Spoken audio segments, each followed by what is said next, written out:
The invitation arrived on heavy cardstock, embossed with gold lettering. Vanessa Morrison cordially invites you to celebrate her marriage to Dr. Gregory Palmer at the Grandview Estate Ballroom. Black tie required. No children. I set it on my kitchen counter next to the stack of overdue bills and stared at it for a long moment. My half-sister was getting married, and apparently it was going to cost someone a fortune. That someone, I would soon discover, was supposed to be me. The first hint came 3 days later when I received a call from a number I didn't recognize. I almost didn't answer. Most unknown numbers were debt collectors asking about my student loans, but something made me pick up. Is this Natalie Morrison? A woman's voice, professional and slightly urgent. Yes, speaking. This is Jennifer Hastings from Bayside Title and Escrow. I'm calling about the property at 2847 Coastal Highway. We have some questions about the pending sale, and we can't seem to reach the seller directly. Are you related to Vanessa Morrison? My stomach dropped. She's my half-sister. What sale? There was a pause. The sale of 2847 Coastal Highway. Your sister listed herself as the property owner and executor of the estate. We're scheduled to close in 10 days, but there are some discrepancies in the title search that we need to resolve. I don't understand. That property belonged to my father. He died 2 years ago. Exactly. That's why we're calling. The title search shows the property was transferred to a trust before his death, but your sister provided probate documents claiming the property is part of the estate. These are contradictory. Can you come to our office tomorrow to discuss this? I felt dizzy. What time? 2 o'clock. We need to get this sorted out before closing. After I hung up, I sat on my couch trying to piece together what was happening. Dad had died of a heart attack 2 years ago, sudden and unexpected. I'd been working double shifts at the hospital where I was a nurse, barely keeping my head above water financially. Vanessa had handled all the estate paperwork with our stepmother Barbara. They'd told me the beach house was being dealt with, and I should focus on my own life. I'd trusted them. Stupid. That night, I couldn't sleep. I kept thinking about the beach house, the place where Dad had taken me every summer when I was a kid, before he remarried and started his new family with Barbara, before Vanessa was born and became the golden child, the one who went to private schools and got a trust fund for college while I worked my way through nursing school. I remembered those summers so clearly. Dad and I would drive down on Friday afternoons, just the two of us, and spend the weekend fishing off the pier, building sand castles, eating ice cream until we felt sick. He'd tell me stories about when he was young, before my mother left, before everything got complicated. This is our place, kiddo, he'd say, sitting on the deck at sunset. No matter what happens, this is ours. I'd believed him then. I'd stopped believing somewhere around the time Barbara moved in, and started redecorating, turning Dad's beach retreat into her personal showcase property. Vanessa had claimed the bedroom I used to sleep in, filling it with expensive furniture and pastel colors. When I visited after Dad's funeral, Barbara had looked at me like I was trespassing. The family is using the house this weekend, she'd said coldly. Perhaps you could visit another time. I'd left without arguing. I always left without arguing. The next morning, I called in sick to work for the first time in 6 months. My supervisor wasn't happy. We were short-staffed on the cardiac unit, but I didn't care. This was more important than vitals checks and medication rounds. I spent 3 hours searching through the boxes of papers I'd kept from Dad's apartment. Most of it was junk, old utility bills, grocery lists, magazine subscriptions he'd never canceled. I found his college diploma, some old photographs, a birthday card I'd made him when I was 8. At the bottom of the third box, underneath a stack of tax returns from the 1990s, I found a manila envelope with my name written on it in Dad's handwriting. Inside was a letter dated 6 months before his death. Natalie, if you're reading this, I'm gone and I'm sorry I won't be there to explain in person. I've set up a trust for the beach house, the place that was always ours, just you and me. Barbara doesn't know about this, and I'm asking you to keep it that way until the time is right. I've appointed Robert Hendricks as the trustee. He's a good attorney, someone I trust completely. The property is yours. No matter what anyone tells you, it's yours. All the documents are with Robert. His number is on the back of this letter. I love you, kiddo. You deserved better from me, and this is the best I can do to make it right. Dad, my hands were shaking so hard I almost dropped the paper. I turned it over and found a phone number with a local area code. I called immediately. Hendricks and Associates, how may I help you? I need to speak with Robert Hendricks. It's about the Morrison Family Trust. One moment, please. The hold music lasted 15 seconds before a man's voice came on the line. This is Robert Hendricks. Mr. Hendricks, My name is Natalie Morrison. I think my father, David Morrison, set up a trust with you. There was a sharp intake of breath. Natalie, yes, I've been trying to reach you for 3 weeks. We have a serious problem. The beach house, your sister is trying to sell it. She's represented herself as the executor of your father's estate with authority over all assets. She's forged documents, or at least signed documents she had no legal right to sign. The closing is scheduled for next week. I just got a call from the title company. They said there were discrepancies. Thank God, they found the trust filing. Natalie, can you meet me today? We need to stop this sale immediately, and we need to do it before your sister realizes what's happening. 2 hours later, I sat in Robert Hendricks's office, a corner suite in a downtown building with a view of the harbor. He was in his 50s, with gray hair and kind eyes that reminded me of Dad. Your father came to me 4 years ago, Robert explained, sliding a thick folder across his desk. He said he wanted to make sure you were taken care of, that you'd have something solid no matter what happened. He was very specific about his wishes. The beach house was to be placed in an irrevocable trust with you as the sole beneficiary. I opened the folder. The legal documents were dense and complicated, but certain phrases stood out. Irrevocable trust agreement. Sole beneficiary. Natalie Ann Morrison. Trustee shall manage property for beneficiary's exclusive benefit. Why didn't he tell me? I asked. Robert's expression grew sad. He was afraid Barbara would find out and make your life hell. He wanted to wait until after his death, when she couldn't pressure him to change things. He made me promise to contact you directly when the time came, but your phone number had changed, and the address I had was your old college apartment. By the time I tracked you down, your sister had already listed the property. How did she even know about it? She didn't know about the trust. She assumed, like many children do, that everything their parent owns goes through probate. She filed herself as executor, which is legitimate. She is executor of the probate estate, but the beach house was never part of the probate estate. It can't be. It's trust property. I stared at the documents. How much is the house worth? The current sale price is $825,000, but that's irrelevant, because your sister has no authority to sell. $800,000. My voice came out as a whisper. I made $48,000 a year as a nurse. I had $60,000 in student loan debt. My car was 12 years old and needed a new transmission, and my sister was trying to sell my property for nearly $1 million.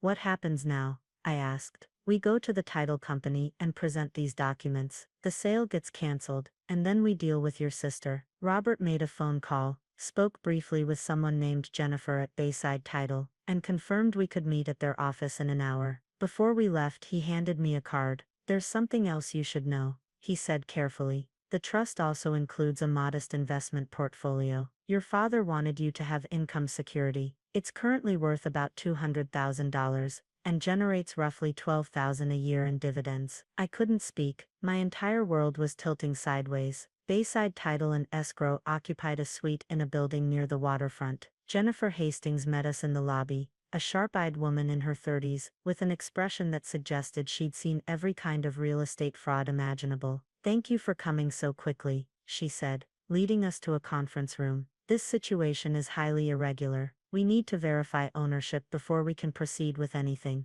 Robert laid out the trust documents on the table. Jennifer examined them carefully, comparing them against the title report and the documents Vanessa had provided. These are definitely legitimate, she said after 20 minutes. Original signatures notarized, properly filed with the county. The property transferred to the trust 4 years ago. It was never part of the probate estate. She looked at me. You're the legal owner. Your sister had no authority to list or sell this property. What about the buyers? I asked. They'll be disappointed, but they have no claim. The seller misrepresented her authority. The contract is void. Jennifer's expression hardened. Has your sister been informed of this yet? No, Robert said. We wanted to verify everything first. I'll need to call her. She needs to know the sale is canceled. Actually, Robert said, I think she needs to hear this in person, along with her attorney if she has one. Jennifer nodded. I'll set up a meeting for tomorrow. Can you both be here at 10? We agreed. On the drive back to my apartment, Robert warned me about what was coming. Your sister is going to be very angry. She's probably spent money assuming this sale would go through. Wedding expenses, deposits, who knows what else. When she finds out the property isn't hers to sell, there's going to be fallout. I can handle it, I said, but my hands were clenched in my lap. That night, I got a text from Vanessa. Can't wait for you to see the wedding. The venue is incredible, cost a fortune, but Greg said to spare no expense. We're going to Bora Bora for 3 weeks after. First class all the way. I stared at the message for a long time before deleting it. The next morning, I arrived at the title company 15 minutes early. Robert was already there, organizing documents. Jennifer had set up the conference room, with bottles of water, and a box of tissues that felt ominous. At 10 o'clock exactly, Vanessa walked in. She looked perfect, as always. Designer suit, probably Armani. Expensive jewelry, hair and makeup flawless. She carried a leather portfolio that probably cost more than my monthly rent. Behind her came our stepmother Barbara, wearing a Chanel jacket I recognized from a magazine spread, her diamond wedding ring catching the fluorescent lights. A man in his 40s followed them, carrying a briefcase embossed with the name Whitmore and Associates. Vanessa stopped when she saw me sitting at the conference table. Her perfectly penciled eyebrows drew together in confusion, then irritation. Natalie, what are you doing here? Don't you have to work or something? Sit down, please, Jennifer said before I could respond. We have a serious issue to discuss regarding the property sale. Vanessa exchanged a look with Barbara before sitting. Their attorney, I assumed that's who the man was, pulled out a legal pad and clicked his pen with practiced efficiency. Is there a problem with the buyers? Barbara asked, her tone suggesting that any problem was beneath her concern. Because we've already made commitments based on this sale. Vanessa's wedding is in 3 months. Jennifer folded her hands on the table. After conducting our standard title search, we've discovered that the property at 2847 Coastal Highway is not part of the Morrison probate estate. It's held in an irrevocable trust established 4 years ago. In March of 2021, the room went very quiet. That's impossible, Barbara said flatly. David never mentioned any trust. I was his wife for 18 years. He told me everything. Robert opened his briefcase with deliberate calm and pulled out a folder thick with documents. Mrs. Morrison, your late husband established this trust without your knowledge. The beach house was his separate property, owned before your marriage, which gave him the legal right to dispose of it as he saw fit. He slid the documents across the table to Vanessa's attorney, who began reading with an expression that shifted from professional interest to genuine alarm. The property was transferred to the Natalie Morrison Irrevocable Trust in March of 2021. Robert continued, his voice steady and factual. Natalie is named as the sole beneficiary. The trust owns the property outright. It never became part of the probate estate, which means it was never subject to your authority as executor. Vanessa's face went white, then flushed deep red. This is absolutely ridiculous. Natalie doesn't own that house. She's a nurse, for God's sake. She can barely pay her own rent. She drives a 12-year-old Honda. My father would never leave her $1 million property. Your father, Robert emphasized the word gently, did exactly that. I have his signed declaration of intent, his notarized signatures on multiple documents, and 4 years of trust management records. The property has been generating rental income during peak seasons, all deposited into the trust account for Natalie's benefit. Their attorney was flipping through pages faster now, his expression growing more troubled with each one. Morrison, he said to Vanessa, not looking up from the documents, did you personally verify ownership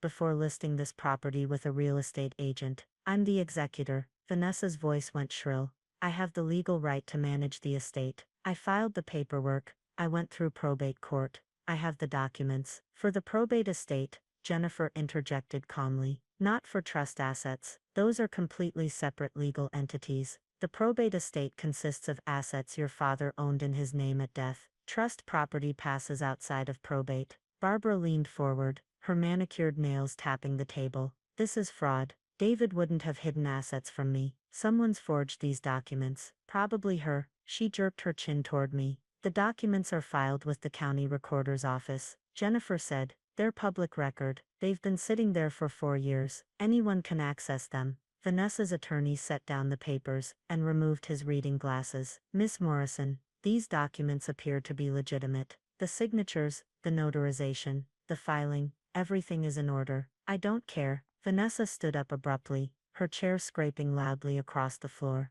The sale is going through. We've already spent the money. Do you understand? The venue deposit was $50,000, non-refundable. Our honeymoon is booked. First-class tickets to Bora Bora, $21,000. I have vendors paid, photographers booked, a dress that cost $8,000. Then you spent money you didn't have, Robert said quietly, his tone almost sympathetic. Based on a sale you had no authority to make. The contract is void. The buyers will receive their earnest money back, but any expenses you incurred based on an illegal sale are solely your responsibility. Illegal? Barbara's voice was sharp. Are you accusing my daughter of a crime? I'm stating legal facts, Robert replied. Your daughter represented herself as having authority to sell property she doesn't own. Whether that rises to criminal fraud depends on intent, but it certainly constitutes civil fraud. I'm the responsible one here. Vanessa's voice echoed in the conference room. I'm the one who went to law school, Georgetown, not some community college. I'm the one who married a doctor, a cardiothoracic surgeon. I'm the one who actually made something of my life. Natalie dropped out of pre-med and became a nurse. She lives in a 500-square-foot studio apartment in a bad neighborhood, and drives a car that's literally falling apart. She doesn't deserve $1 million property. She's too unsuccessful to own this. The room went completely silent. I'd been quiet up until then, letting the lawyers speak, letting the documents do the work, but something in Vanessa's voice, the absolute contempt, the unwavering certainty that she was inherently better than me, snapped something loose inside my chest. You're right,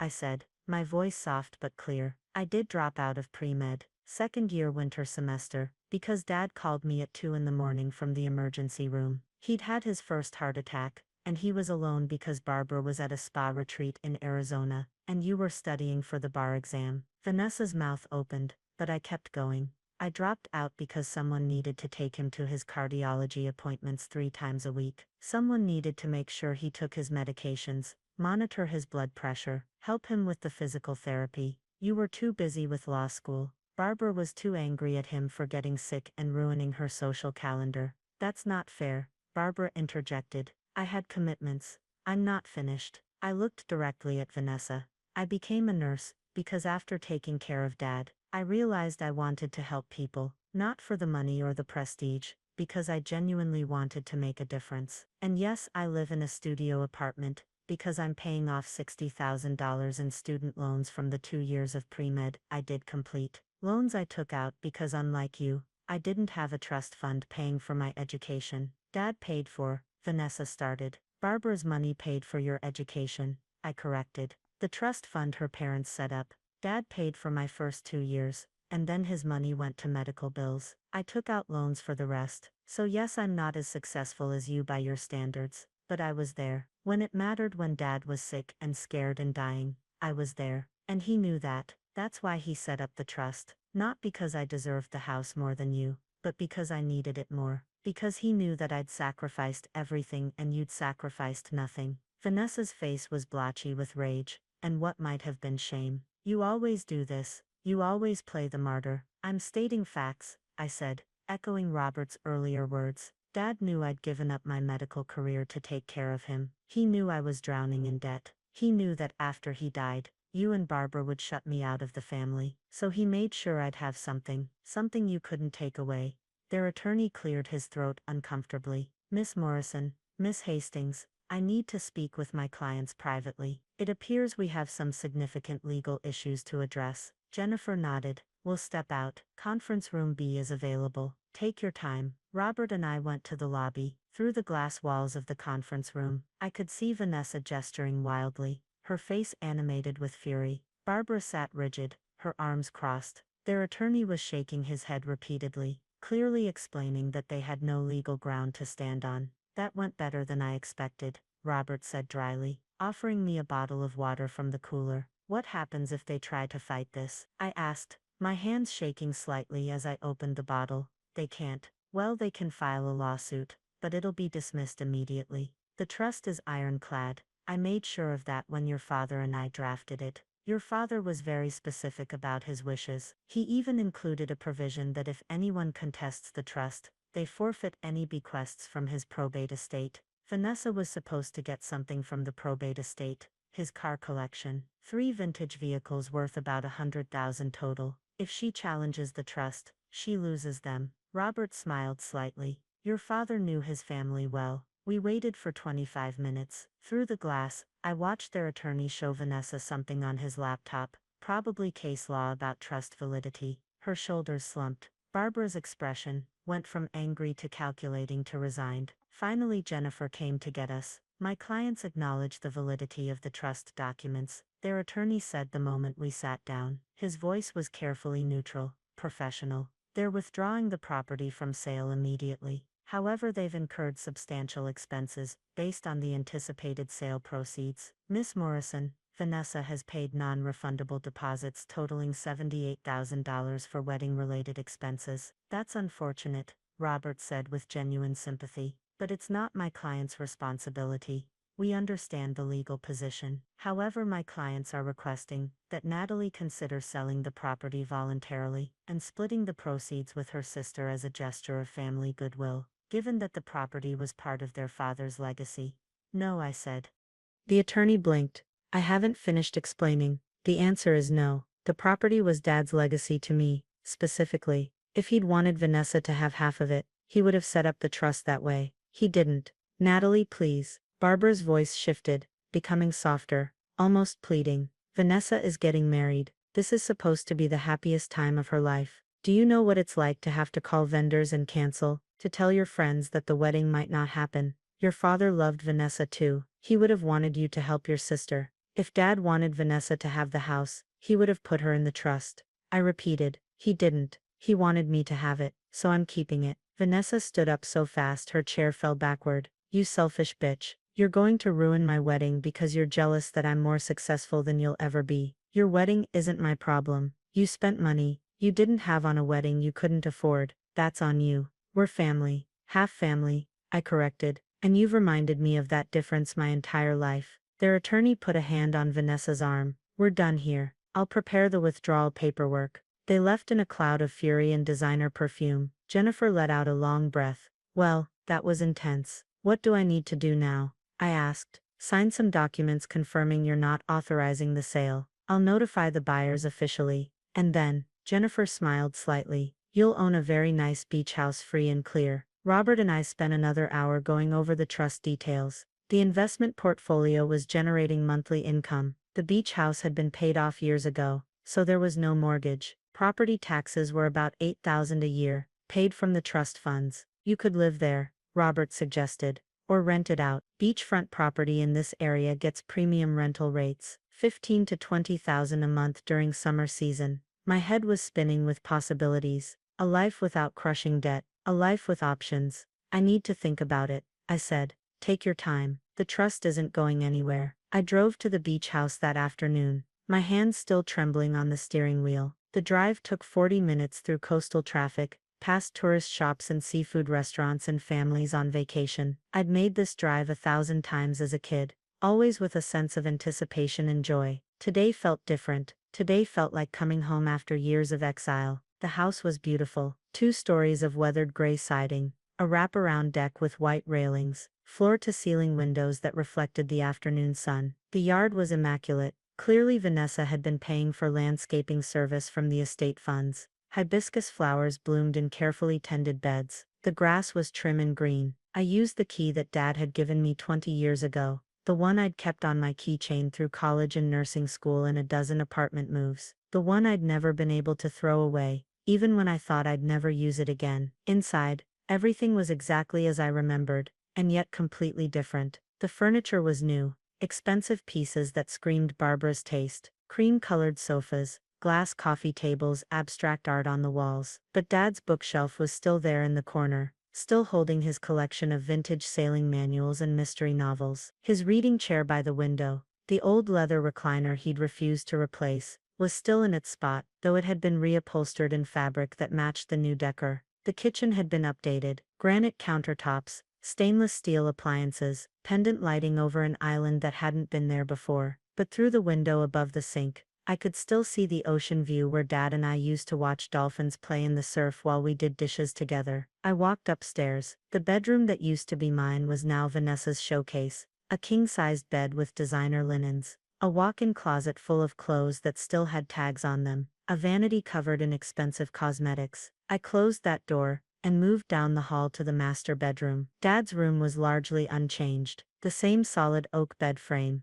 the same nautical-themed bedspread, the same photographs on the dresser. There was one of me at age 7, missing my front teeth, holding up a sand dollar I'd found on the beach. There was one of Dad and my mother on their wedding day, before everything fell apart. There was even one of Dad with Vanessa as a toddler, Barbara in the background, everyone smiling. I sat on the edge of the bed and let myself cry for the first time since the title company meeting. Not from sadness, exactly, but from release. From the weight of finally understanding that Dad had seen me, had valued me, had wanted to protect me even after he was gone. My phone buzzed, a text from an unknown number. "This is Jennifer Hastings from Bayside Title. The buyers asked if you'd reconsider selling. They're offering $875,000, all cash, close in 30 days. They said they fell in love with the house, and will wait if you need time to decide. No pressure, just wanted to pass along the offer." I looked around the room, at Dad's things, at the view of the ocean he'd loved, at the life he'd built here before everything got complicated with second marriages, and blended families and competing loyalties. Then I typed back, "Not for sale. Please let them know I appreciate the offer, but this house isn't going anywhere." Almost immediately, another text came through, this one from Vanessa. "I hope you're happy. You've destroyed everything. My wedding is cancelled. Greg is furious. His parents think I'm a fraud. Mom and I are done with you. You're dead to this family." I stared at the message for a long moment. 2 years ago, words like that would have devastated me. I would have called her crying, apologizing, begging to fix things. But today, sitting in Dad's room in the house he'd made sure I'd have, those words felt empty. I deleted the message without responding. A third text arrived, this one from Robert. "Natalie wanted to remind you that the trust also includes a provision for legal fees if anyone challenges your ownership. Your father set aside $50,000 specifically for that purpose. He thought of everything. You're completely protected. Also, I've been going through the trust accounts. There's about $47,000 in accumulated rental income that hasn't been distributed yet. It's yours whenever you want it." $47,000. More money than I'd ever had at one time in my entire life. Money that could pay off a chunk of my student loans, fix my car, build an emergency fund, give me breathing room for the first time since Dad got sick. I typed back, "Thank you for everything. I don't know what I would have done without you." His response came quickly. "Your father was a good man who loved you very much. I'm glad I could help fulfill his wishes. Call me next week, and we'll discuss your options for the property, keeping it, renting it, whatever you decide." I walked out onto the deck, and leaned against the railing, watching the waves roll in. The sun was starting to set, painting the sky in shades of orange and pink and purple. A family was playing on the beach below, parents and 2 kids building a sand castle, laughing when the tide came in and knocked it down. My phone rang, unknown number. I almost didn't answer, but something made me pick up.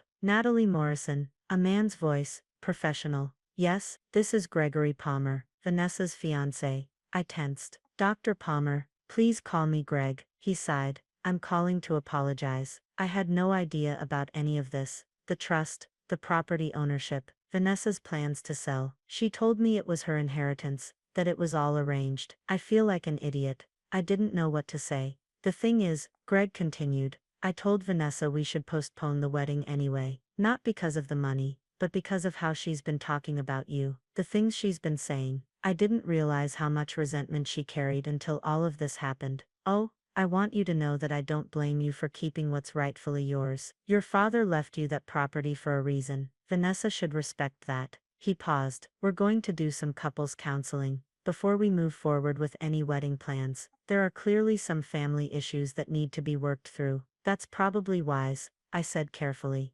"Anyway, I wanted to call. Vanessa doesn't know I'm doing this, and she'd be furious if she found out. But I thought you deserved to hear that not everyone in the family thinks you're in the wrong here." After he hung up, I stood on the deck for a long time, processing the conversation. Greg seemed like a decent person. Maybe with his influence, Vanessa would eventually come around. Or maybe not. Either way, it wasn't my problem anymore. The sun sank lower, and the temperature dropped. I went inside and found a blanket in the hall closet, the same quilt my grandmother had made, the one Dad always kept at the beach house. I wrapped it around my shoulders and sat in his reading chair, looking out at the darkening ocean. For the first time in years, I felt at peace. The trust attorney had revealed the documents. The half-sister who'd called me too unsuccessful to own property had been proven wrong in the most definitive way possible, and I was finally, truly home. 3 days later, I got a certified letter from Barbara's attorney, not the same one who'd been at the title company. This one was from a firm in the city,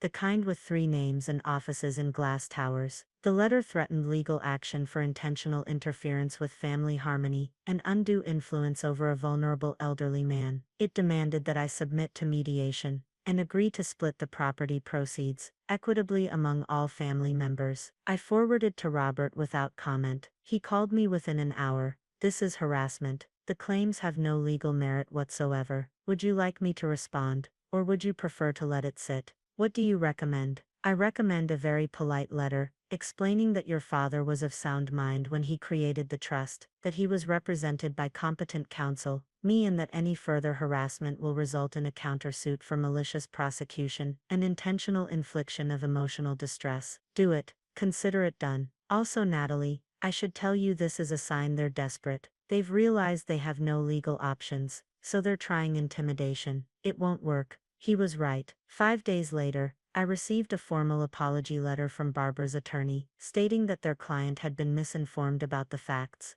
and they were withdrawing all threatened claims. 2 weeks after that, I got a wedding invitation cancellation notice in the mail. Due to unforeseen circumstances, Vanessa Morrison and Dr. Gregory Palmer have postponed their wedding indefinitely. I didn't feel guilty. I felt free. Robert and I met to discuss the property's future. He'd prepared 3 options. Option 1. Sell it. You'd net approximately $750,000 after taxes and costs. Option 2. Keep it as a vacation home. Option 3. Turn it into a rental property. Potential net income of $80,000 to $120,000 annually. I stared at the numbers. $120,000 a year was more than double my nursing salary. There's also a 4th option, Robert said. You could live there. I thought about my studio apartment with the thin walls and broken air conditioning. I thought about the beach house with the ocean view and the space to finally breathe. That night, I worked a 12-hour shift in the cardiac unit. After it ended, I sat in my car in the hospital parking lot as the sun came up and realized something. I was good at my job, but I was also exhausted, burned out, drowning in debt, and living a life that left no room for joy. Dad had given me a gift, not just the property, but the choice. I made my decision. I gave notice at the hospital, hired a property management company for beach house rentals, and moved in on the 1st of May. I started working per diem shifts at a small coastal hospital, 3 shifts a week instead of 5, making enough to cover my expenses while the rental income paid down my student loans. For the first time since Dad's death, I started living instead of just surviving. On a Saturday morning in June, my phone rang. Unknown number. Natalie, it's Vanessa. I set down my coffee cup. What do you want? I wanted to apologize. Greg made me go to therapy, and I've realized some things about how I've treated you over the years. I waited. You were right. About everything. Dad was sick, and I wasn't there. You gave up your career, and I judged you for it. I'm so sorry. Thank you, I said quietly. That means a lot. Greg and I are getting married next month. Small ceremony. You're invited if you want to come. I'll think about it. After she hung up, I sat on the deck for a long time, feeling the complicated tangle of emotions that comes with family, the hurt, the hope, the possibility of healing. Maybe I'd go to the wedding, maybe I wouldn't, but for the first time, it felt like a choice I could make freely. The beach house was mine, the future was mine, and finally, after years of drowning, I could breathe.